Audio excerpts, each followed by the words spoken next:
اس نے کہا، روم کے بادشاہ نے، بندہ ضائع کرنے والا نہیں، وزیر نے کہا بادشاہ سے، اس نے کہا کیا کریں؟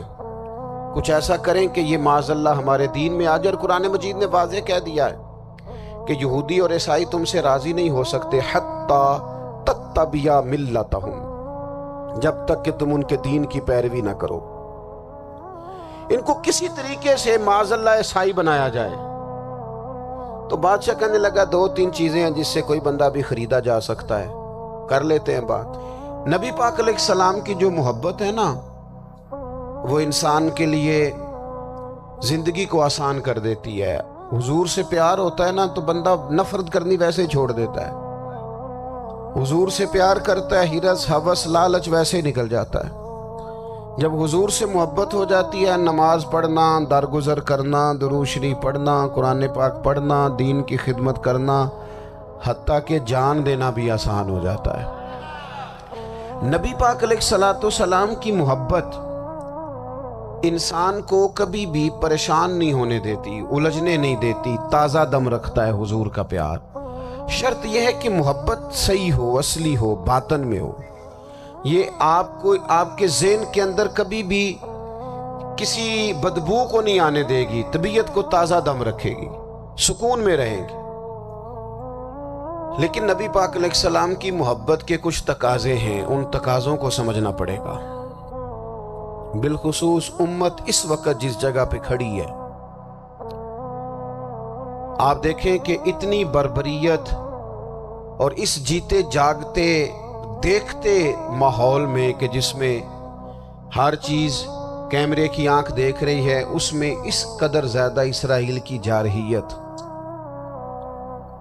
اس کے جواب میں دو تین تازیانے ہیں وہ سمجھنے والے۔ ایک ہے کہ میں کوئی جذباتی بات کروں گا، آپ اس کی تائید کر دیں گے۔ ایک ہے کہ پہلوؤں پر غور کرنے کا وقت ہے کہ اتنے کٹھن ماحول میں بھی اگر مسلم امہ کے لیڈر بیدار نہیں ہو رہے تو آپ کو پس منظر سمجھنا پڑے گا کہ ہم نے نبی پاک کی محبت کے تقاضوں کو نہیں سمجھا۔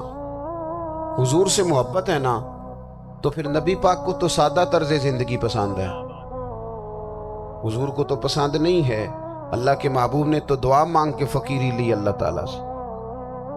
آپ کو پتہ ہے جب بندہ بہت زیادہ آسانیوں میں چلا جاتا ہے، بہت زیادہ اس کے پاس سہولیات ہو جاتی ہے، اس کا مرنے کو دل نہیں کرتا۔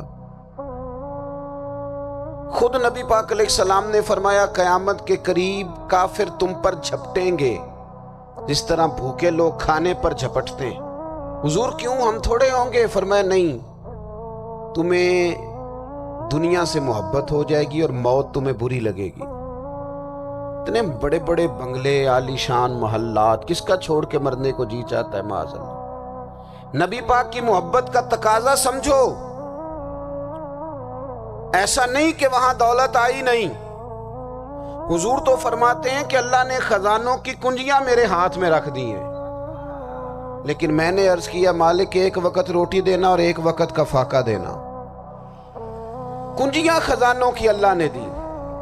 جب تک آپ اپنا طرز زندگی، یہ جو بہت دنیا کا پیار ہے نا، بہت زیادہ مرنے کی ہرس، یہ بہت زیادہ جینے کی ہرس، تو اللہ تعالیٰ نے قرآن پاک میں یہودیوں کا طریقہ بیان کیا کہ وہ کبھی مرنے کی تمنا نہیں کریں گے کیونکہ جینے کی ہرس رکھتے ہیں۔ نبی پاک علیہ السلام کے غلاموں، طرز زندگی جب تک سادہ نہیں ہوتا اور جب تک یہ دنیا کے جھمیلوں سے کسی کو دولت دے کر پیچھے کر دیا جاتا ہے، کسی کو عہدہ دے کر چپ کرا دیا جاتا ہے، کسی کو اقتدار دے کر چپ کرا دیا جاتا ہے، رسول اللہ صلی اللہ علیہ وسلم کے سچے غلام ان ایک بات کی سمجھ آ گئی تھی کہ ہمیں ہمارے رب نے کہا ہے قل ان کنتم تحبون اللہ فاتبعونی یحببکم اللہ۔ اے محبوب آپ ان سے فرما دیں اگر رب سے محبت کرنا چاہتے ہیں تو آپ کی پیروی کریں، اللہ خود ان سے محبت فرمائے گا۔ جب رب بھی ان کا ہو جائے گا، جب رب بھی ان کا کی محمد سے وفاتوں نے تو ہم، یہ جہاں چیز ہے کیا، یہ لوح و قلم تیرے، اس کا کیا مطلب ہوا؟ لوح و قلم، قلم لکھتی ہے نا تقدیریں، مقدر فیصلے، تو لوح و قلم تیرے ہیں، اس کا مطلب یہ ہے کہ پھر رب کریم تیرے اوپر فضل کرے گا، اور وہ جن فیصلوں کی امت کو دیانت سے چاہت ہے، اللہ اپنے فضل سے وہ فیصلے فرمائے گا۔ جب تک زندگی حضور کی غلامی کی طرف نہیں جاتی، وہ اللہ تعالیٰ کی تائید نہیں پاتی۔ حضرت عبداللہ ابن حذافہ رضی اللہ تعالیٰ عنہ کو رومیوں نے قید کر لیا تھا، اور جب رومی آپ کو قید کر رہے تھے، پکڑ رہے تھے، جنگ میں کچھ موڑ ایسا آ گیا کہ بظاہر مسلمانوں کے قدم پیچھے ہٹ رہے تھے۔ 1000 آدمی نے، 100 آدمی نے مل کے آپ کے گرد گھیرا ڈالا اور بڑی مشکل سے آپ کو گرفتار کیا۔ جب بادشاہ کے سامنے لے گئے نا، تو بادشاہ سے اس کا سپہ سالار کہنے لگا کہ بندہ ضائع کرنے والا نہیں۔ یہ بات سمجھیں آپ، ہماری طبیعت کے مطابق جو بندہ پورا نہیں اترتا ہم ضائع کر دیتے ہیں۔ حالانکہ اگر آپ کو مخالف صف میں بندہ کام کا نظر آئے تو آپ غور فرمائیں کہ یہ ہمارے قافلہ محبت میں کیسے شامل ہو سکتا ہے، اس کے لیے جد و جہد کریں تاکہ اس سے کام لیا جا سکے۔ اس نے کہا، روم کے بادشاہ نے بندہ ضائع کرنے والا نہیں، وزیر نے کہا بادشاہ سے، اس نے کہا کیا کریں؟ کچھ ایسا کریں کہ یہ معاذ اللہ ہمارے دین میں آ جائے، اور قرآن مجید نے واضح کہہ دیا ہے کہ یہودی اور عیسائی تم سے راضی نہیں ہو سکتے حتی تتبع ملتہم، جب تک کہ تم ان کے دین کی پیروی نہ کرو، ان کو کسی طریقے سے معاذ اللہ عیسائی بنایا جائے۔ تو بادشاہ کہنے لگا 2-3 چیزیں ہیں جس سے کوئی بندہ بھی خریدا جا سکتا ہے، کر لیتے ہیں بات۔ اس نے سب سے پہلے حضرت عبداللہ ابن حذافہ سے کہا کہ جتنے پیسے آپ کہیں گے آپ کو ملیں گے، آپ اس دین میں آ جائیں معاذ اللہ۔ تو حضرت عبداللہ ابن حذافہ نا، کچھ لوگ بڑے سیانے ہوتے ہیں، بردبار ہوتے ہیں، بعض باتوں پر غصہ نہیں کرتے، ہنستے ہیں۔ حضرت عبداللہ ابن حذافہ ہنس پڑے، فرمانے لگے تجھے کس نے بادشاہ بنایا؟ تو بڑا بیوقوف آدمی ہے۔ اس نے کہا کیا مطلب؟ فرمانے لگے نادان، میں تو تلوار لے کے میدان میں آیا ہوں، مجھے دولت کمانی ہوتی میں تجارت کرتا، میں تجارت نہیں کر رہا، میں تو شہادت کے لیے نکلا ہوا ہوں، اور تو مجھے کہہ رہا ہے پیسے لے لے، کو عقل کی بات کر۔ اس نے دوسری بات کی، اس نے کہا کہ میں بادشاہ ہوں، میرے نیچے جتنے بھی عہدے ہیں، وزیر، مشیر، وزیر خزانہ، جو آپ عہدہ کہیں گے آپ کو دے دیا جائے گا، آپ اس طرف آ جائیں۔ تو حضرت عبداللہ ابن حذافہ کہنے لگے پھر کہتا ہوں تو بڑا نادان ہے۔ فرمانے لگے میں حضور کا صحابی ہوں، اور صحابی ہونے سے بڑا عہدہ دنیا میں ہے ہی کوئی نہیں۔ صحابہ وہ صحابہ جن کی ہر صبح عید ہوتی تھی، خدا کا قرب حاصل تھا، نبی کی دید ہوتی تھی۔ کہا تو مجھے لالچ دے رہا ہے۔ اب انہوں نے ایک نئی چال چلی۔ وزیر کہنے لگا کہ میں ایک اور طرح سے معاذ اللہ کوشش کرتا ہوں پگھلا دینے کی۔ آپ اندر کمرے میں قید تھے تو وہاں ایک خاتون کو بنا سوار کر بھیج دیا گیا۔ دوستو یاد رکھنا، تگڑا اور مضبوط جوان پتہ کون ہوتا ہے؟ جس کی نظریں پوری طرح اس کے کنٹرول میں ہوں۔ یہ علامت جوانی ہے۔ جس آدمی کا پوری طرح، 2 لوگ دنیا میں کبھی کوئی کارنامہ سر انجام نہیں دے سکتے، ایک جو حرام کھاتا ہو، ایک جس کی نظر ناپاک ہو۔ محمد بن قاسم جب یہاں آئے تھے نا، تو ایک دن بڑے پریشان تھے، تو ایک بزرگ کہنے لگے آپ کیوں پریشان ہیں؟ کہنے لگے راجہ دہر سے مقابلہ ہے، اور ہماری فوج تو سندھ کے رستے بھی نہیں جانتی، زبان بھی نہیں جانتی، لڑیں گے کیسے؟ 2-4 دن کے بعد ان بزرگوں کی دوبارہ محمد بن قاسم سے ملاقات ہوئی تو بڑے خوش تھے۔ کہا اب آپ کیوں خوش ہیں؟ کہنے لگے وہ میرا مقابلہ نہیں کر سکتا، میں نے تحقیق کر لی ہے۔ کہا کیوں؟ کہنے لگے نظر کا گندہ ہے، اور جو نظر کے گندے ہوتے ہیں وہ میدانوں میں ٹھہرا نہیں کرتے۔ میدان کے لیے نکلنے کے لیے پاک جوانی کی ضرورت ہوتی، تطہیر مزاج ہونا ضروری ہوتا ہے، پاکیزہ افکار اور سچی اور سچی ستھری سوچوں کا ہونا ضروری ہوتا ہے۔ اس لیے فرمایا کہ میرا مقابلہ نہیں کر سکتا۔ حضرت عبداللہ ابن حذافہ کمرے میں تھے، تو وزیر کی بیٹی اندر سجی سنوری پہنچ گئی. جیسے ہی آپ نے اس کفر کی چال کو دیکھا تو تیمم کر کے نفل شروع کیے. وہ ساری رات بیٹھی رہی. رب کا بندہ ساری رات عبادت کرتا رہا. عبادت بڑا سہارا ہے، مصلی بڑا سہارا ہے اللہ کے بندوں. صبح دروازہ کھولا، وزیر نے اپنی بچی سے پوچھنا چاہتا تھا رزلٹ کیا نکلا، تو وہ کہنے لگی پیچھے ہٹ جا، اب تیرا میرا تعلق کوئی نہیں، میں نے نبی پاک کا کلمہ پڑھ لیا. اس نے کہا میں نے بھی زمانہ دیکھا ہے، پر یہ کیا لوگ ہیں، کستوری کے بنے ہوئے، سندل سے دھلے ہوئے، کہ میں ساری رات کمرے میں رہی اور 100 اور 1000 آدمی جس جوان کا مقابلہ نہ کر سکے، اتنا طاقتور جوان کمرے میں رہا اور اسے نظر اٹھا کے نہ دیکھا. وہ کچا رنگے للاری والا جڑا چڑھدا تے لیندا رہندا ہے، اے عشق تیرے دا رنگ محمد چڑھیا پھر نہیں لیندا. میں کہا ایک دفعہ نظر اٹھا کے نہیں دیکھا، کمال ہو گئی. اتنے بڑے لوگ، اتنی بڑی سعادت مندی، فیروز بختی، معاملہ فہمی، حد ہو گئی. اللہ اکبر. دوستو، بادشاہ جب پوری طرح ہار گیا نا، اس نے کہا مار دو. تیل گرم کیا ایک کڑاہی میں، اور جب آپ کو اس میں ڈالنے لگے تو آپ کی آنکھوں میں آنسو آ گئے. بادشاہ کا خیال ہوا شاید نرم ہو گئے ہیں. کہنے لگا روئے کیوں؟ فرمانے لگے سوچتا ہوں جان ہی ایک ہے، کتنا مزہ ہے اس کی راہ میں جان دینے کا، کتنی لذت ہے اس کے نام پر مرنے میں، کتنا لطف ہے. جے تو چڑھیا اتے دار بھی نہیں، تے جے تو وکیا عشق بازار بھی نہیں، تے ایڈا سستا سودا پیار بھی نہیں، تے ایڈا سستا لبدا یار بھی نہیں.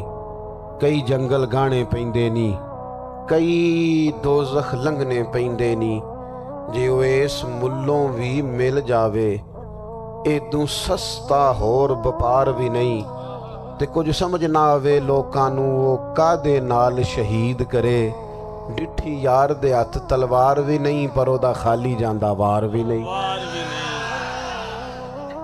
کہنے لگے ایک جان ہے نا، تو دل کرتا ہے ہزاروں ہوتی تو ایک ایک کر کے محبوب کے نام پہ قربان کرتا. جب میرے پاس ہے ہی ایک، کروں کیا؟ حضرت عبداللہ ابن حذافہ رضی اللہ تعالیٰ عنہ جب روئے اور بادشاہ نے یہ بات سنی تو بادشاہ اٹھ کے کھڑا ہو گیا. سارے وزیروں مشیروں کو کہنے لگا تم نے کہا تھا نا بندہ ضائع کرنے والا نہیں، یہ بھی ضائع کرنے والا نہیں. کہنے لگا میرا ماتھا چومو، تم جیسے لوگوں کو قتل نہیں کرنا چاہیے، آزاد کرنا چاہیے. عزیز، اپنی زندگی سے نا یہ بہت زیادہ ہرس، ہوس، طمع، اور یہ کسی بات کی بھی ہو، ہرس صرف پیسوں کی نہیں ہوتی، شہرت کی بھی ہوتی ہے. یہ بیماری انسان کو اقتدار کی بھی ہوتی ہے، تعریف کی بھی بیماری ہوتی ہے. یہ سارے نقص ہوتے ہیں لوگوں کو، اور معاذ اللہ بعض جبوں کبوں کے اندر بھی ہوتے ہیں، وہاں بھی پنپتے ہیں. اپنی زندگی جب تک اس سادگی میں نہیں لاؤ گے جو رسول پاک نے عطا فرمائی ہے، جب لوگ آسانیوں میں پوری طرح الجھ گئے تو پھر وہ دور ہوئے اور کفر چڑھ گیا. دوسری بات، اللہ کے محبوب صلی اللہ تعالی علیہ وسلم کی محبت ہم سے تقاضا کرتی ہے کہ ہم اس مشن کے لیے کام کریں جس مشن کے لیے رسول پاک نے کام فرمایا ہے. ہم سارے کام بڑی مضبوطی سے، سوچ سمجھ کے، تدبر سے، حکمت سے، تقاضوں کو مد نظر رکھتے ہوئے کرتے ہیں. سارے کام، دین کے کام میں ہمارا مزاج نہیں ہوتا. او ہو جائے گا جی، آپ بسم اللہ پڑھیں جی، شروع کریں جی. آپ تقاضوں کو سمجھیں، چیزوں کو دبائیں نہیں، چیزوں پر غور کریں. کسی کے ذہن کی سطح پر سوال ابھرتا ہے، اس کا تسلی بخش جواب دیں. اپنی زندگی میں دین کے کام کے لیے اپنے آپ کو وقف کریں. اور دین کے کام کے بہت سارے پہلو ہیں. ہزاروں لوگوں کو قرآن پاک ٹھیک پڑھنا نہیں آتا، ہزارہا لوگ ہیں جو قرآن مجید کے مطالب سے آگاہ نہیں ہیں. دین کی بنیادی ضروریات سے لوگ نابلد ہیں. میں آپ کو کس طرح یہ بات سمجھاؤں کہ ہزاروں کی تعداد میں طلاقیں اس لیے ہوتی ہیں کہ مردوں کو طلاق کے مسئلے نہیں آتے. انہیں پتہ نہیں ہے کہ مجھے حقوق زوجین کے معاملے میں کیسے چلنا ہے.